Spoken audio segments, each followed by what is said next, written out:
ஒவ்வொரு தொகுதியிலையும் 30 லட்சம் ரூபாய் தான் பாஜகவினரை தோக்கடிச்சிருக்குன்னு அண்ணாமலை பரபரப்பு புகார் கொடுத்திருக்காரு அமித்ஷா கிட்ட. பின்புலம் என்ன? எப்பவாவது அசிங்கப்படுத்தினா பரவாயில்ல, எப்பவுமே அசிங்கப்படுத்திட்டே இருந்தா என்ன கணக்குன்னு பயங்கர மன உளைச்சல் இருக்கிற செங்கோட்டையன். காரணம் என்ன? கட்சியை காப்பாற்ற போராடும் முன்னாள் முதல்வர் ஸ்டாலின் திமுக தலைமை செய்து உள்ள மிகப்பெரிய அதிரடி மாற்றம், இது எல்லாத்தையும் தாண்டி கட்டம் கட்டி தூக்கி ஒதுக்கப்பட்டிருக்கும் சேகர் பாபு விவரம் என்ன? சமீபத்தில் கோயம்பேட்டில் நடந்த இரட்டை படுகொலை, 2 இளம் பெண்கள் இறந்திருக்காங்க. அந்த பார் உரிமையாளர் யார்? தாவேகாவினுடைய மிகப்பெரிய பவர் சென்டராக இருக்கிற அவருக்கும் கரூர்ல இறந்த 41 மரணங்களுக்கும் ஒரு தொடர்பு இருக்கு. தொடர்பு என்ன? சூப்பர் ஸ்டார் ரஜினிகாந்த் மைசூர்ல இருக்க ஒரு ஃபேமஸான நட்சத்திர ஹோட்டலுக்கு போயிருக்காரு. எதுக்காக? இந்த பரபரப்பு தகவல்களை தான் நாம இன்னைக்கு பார்க்க போறோம். ஸ்பெக்ட்ரம் தமிழ் நேயர்களுக்கு வணக்கம். இது வீக்கெண்ட் ரிப்போர்ட்.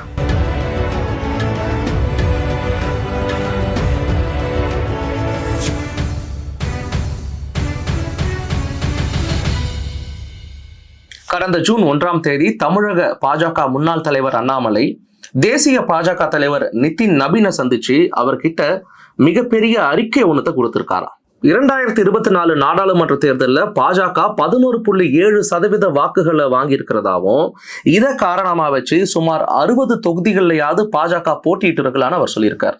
ஆனா மாநில தலைவர் நயினார் நாகேந்திரனால 27 தொகுதிகளை மட்டும்தான் வாங்க முடிஞ்சது.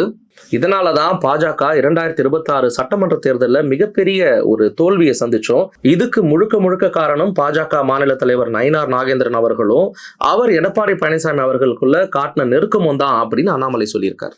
எல்லாத்துக்கும் மேல வெறும் 30 லட்சம் ரூபாய்க்கு ஆசைப்பட்டு பாஜக ஒவ்வொரு தொகுதிகளிலையும் தகுதி இல்லாத வேட்பாளர்களை நிறுத்தி இருக்குன்னு கடுமையான குற்றச்சாட்டை வச்சிருக்காரு. திருச்செந்தூர்ல போட்டியிட்ட ராதாகிருஷ்ணன் அவர்கள் மேல ஏகப்பட்ட கிரிமினல் வழக்குகள் இருக்கு.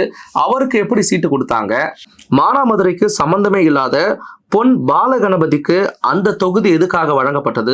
வானதி சீனிவாசன், தமிழிசை சவுந்தரராஜன், ராம ஸ்ரீனிவாசன், எல் முருகன் அவங்களுக்கும் தேர்தலில் போட்டியிடுறதுக்கு மறுபடியும் வாய்ப்புகள் வழங்கப்படுறதாகவும் குற்றச்சாட்டை சொல்லியிருக்கார். இதன் காரணங்களால தமிழகத்துல என்னால பாஜக வளர்க்க முடியாது, ஆனா நான் ஒரு புது கட்சி ஆரம்பிச்சு பாஜகனுடைய அதே கொள்கைகளை தன்னுடைய புது கட்சி மூலமா மக்கள் கிட்ட கொண்டு போய் சேர்க்கிறேன்னு சொல்லிட்டு அதிகாரப்பூர்வமா வெளிவந்திருக்காரு அண்ணாமலை. அது நடக்குதான்றதை பொறுத்திருந்து பார்க்கலாம். ஆனா மக்கள் கிட்ட மிகப்பெரிய வரவேற்பு கிடைச்சிருக்கு. கிட்டத்தட்ட 2 நாள்ல அவருடைய அந்த leader.org அந்த வலைதளத்துல 15 லட்சத்துக்கு மேல நபர்கள் ரெஜிஸ்டர் பண்ணியிருக்காங்க.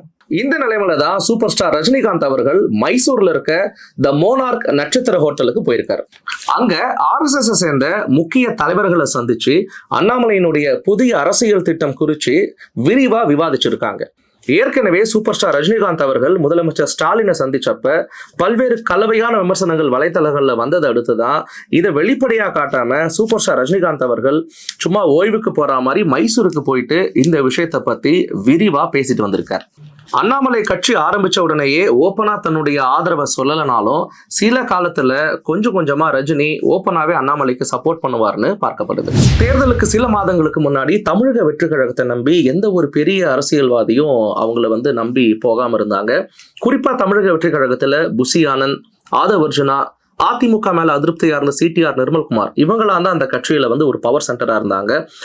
முதலா தாவேகாவை நம்பி ஒரு மிகப்பெரிய அரசியல்வாதி போனார்னா அது நம்முடைய செங்கோட்டையன் அவர்கள் தான். நவம்பர் மாசம் 27ஆம் தேதி 72 அதிமுக ஆதரவாளர்களோட செங்கோட்டையன் அதிமுகவில இருந்து விலகி தாவேகாவில இணைஞ்சாரு. திமுக போட்ட தூண்டிலையும் தாண்டி ஒரு நம்பிக்கையோட தாவேகாவில இணைஞ்சவருக்கு பொது செயலாளர் பதவி கொடுப்பாங்கன்னு எதிர்பார்த்தார். பொது செயலாளர் பதவி கிடைக்கும்னு கனவு கண்டுட்டு இருந்தவருக்கு மாநில நிர்வாக குழுவினுடைய தலைமை ஒருங்கிணைப்பாளர் பதவி கிடைச்சது. ஆனா இந்த தலைமை ஒருங்கிணைப்பாளர் பதவி வச்சுக்கிட்டு என்ன பண்றதுன்னு செங்கோட்டையன் அவர்களுக்கும் தெரியாது, நமக்கும் தெரியாது, ஏன் தாவேகா தலைமைக்கே தெரியுமான்னு தெரியாது. அது மட்டும் இல்லாம அவர் கூடவே இணைஞ்ச 72 ஆதரவாளர்கள்ல ஒருத்தருக்கு கூட தாவேகால இன்னைய வரைக்கும் எந்த ஒரு பதவியும் கொடுக்கப்படல. ஈரோடு, நாமக்கல், திருப்பூர், சேலம் உள்ளிட்ட மாவட்டங்கள்ல இருக்கிற தொகுதிகளில் தாவேகா ஜெயிச்சதுக்கு செங்கோட்டையன் அவர்களுடைய பங்களிப்பு ரொம்ப முக்கியமானது எல்லாருக்கும் தெரியும். அதையும் தாண்டி சி.வி. சண்முகம் தலைமையில் உள்ள அதிமுக ஆதரவாளர்களை தாவேகா பக்கம் இழுக்கிறதுக்கும் செங்கோட்டையன் மிகப்பெரிய ரோல் பிளே பண்ணாரு, எல்லாருக்கும் தெரியும். இப்படி முக்கிய பங்கு வகிச்ச செங்கோட்டையனுக்கு பொதுப்பணித்துறை, ஊரக வளர்ச்சித்துறை, நகராட்சி நிர்வாகத்துறைன்னு ஏதாச்சும் இந்த 3 முக்கிய துறைகள்ல ஒரு துறை கிடைக்கும்னு எதிர்பார்த்தாரு. ஆனா அவருக்கு நிதித்துறையை வழங்கி அதிர்ச்சி கொடுத்தாரு முதல்வர் விஜய். இந்த துறையை கொடுத்ததால ரொம்ப மன உளைச்சல் இருக்காருன்னு கேள்விப்பட்ட பிறகு செங்கோட்டையன் அவர்களுக்கு வருவாய் மற்றும் பேரிடர் மேலாண்மை துறை வழங்கப்பட்டுச்சு. அவர் ஆசைப்பட்ட முக்கியமான 3 துறைகள்ல ஒரு துறை கூட அவருக்கு ஒதுக்கப்படல அப்படின்ற விஷயமே செங்கோட்டையன் அவர்களை மிகுந்த மன உளைச்சலுக்கு ஆளாக்கி இருக்கு. ஆனா அதையும் தாண்டி தாவேகால வெளியாகி இருக்கிற சீனியாரிட்டி அமைச்சர்கள் பட்டியல்ல 4வது இடத்துல கூட கிடையாது. 4வது இடத்துல அருண்ராஜ் அவர்கள் இருக்காரு. அருண்ராஜையும் தாண்டி 5வது இடம் தான் செங்கோட்டையன் அவர்களுக்கு வழங்கப்பட்டிருக்கு. மாவட்ட வாரியான பொறுப்பு அமைச்சர்கள் பட்டியல்ல ஆதவ் அர்ஜுனாவுக்கும் புசி ஆனந்த் அவர்களுக்கும் தலா 2 மாவட்டங்கள் ஒதுக்கப்பட்டிருக்க நிலைமையில செங்கோட்டையன் அவர்களுக்கு ஒரே ஒரு மாவட்டம் ஈரோடு மட்டும்தான் ஒதுக்கப்பட்டிருக்கு. இது எல்லாத்தையும் தாண்டி செங்கோட்டையன் அவர்களுடைய செயல்பாடுகளை தாவேகா தலைமை தொடர்ந்து கண்காணிச்சுட்டு வர்றதாவும் ஒரு தகவல் வெளியாகி இருக்கு. மற்றும் ஒரு முக்கியமான நிகழ்வா தாவேகா தலைவர்கள் வச்சிருக்க அந்த வாட்ஸ்அப் குழு, முதல்வர் விஜயிலிருந்து முக்கியமான பவர் சென்டர்ல இருக்க எல்லாரும் அந்த வாட்ஸ்அப் குழுவில் இருக்காங்க. அந்த வாட்ஸ்அப் குரூப்ல அமைச்சர்கள் ராஜ்மோகன், ஆதவ் அர்ஜுனா, பிரபு இவங்க 3 பேரை தவிர்த்து வேற எந்த ஒரு அமைச்சரும் பிரஸ் மீட், பத்திரிகையாளர் சந்திப்பு நடத்தக்கூடாதுன்னு அந்த வாட்ஸ்அப் குழுல ஒரு மெசேஜ் அனுப்பியிருக்காங்க. இந்த மெசேஜை பார்த்துதான் தாவேக்கால நான் யாருதாங்க அப்படின்ற ஒரு உச்சக்கட்ட விரக்திக்கே போயிருக்காரு மனுஷன். முதல்வர் விஜய் அவர்களுடைய உத்தரவு இல்லாம இப்படி ஒரு மெசேஜை, அதிகாரப்பூர்வமான மெசேஜை யாராலையும் அனுப்ப முடியாது.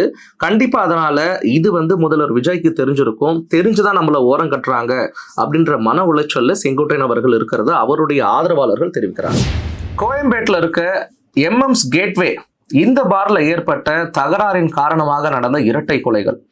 இந்த இரட்டை கொலைகள் தமிழகத்தே உலுக்கினாலும் இந்த கொலைகளுக்கு பின்னாடி ஒரு சில கேள்விகள் மக்கள் மத்தியில் இருக்கு.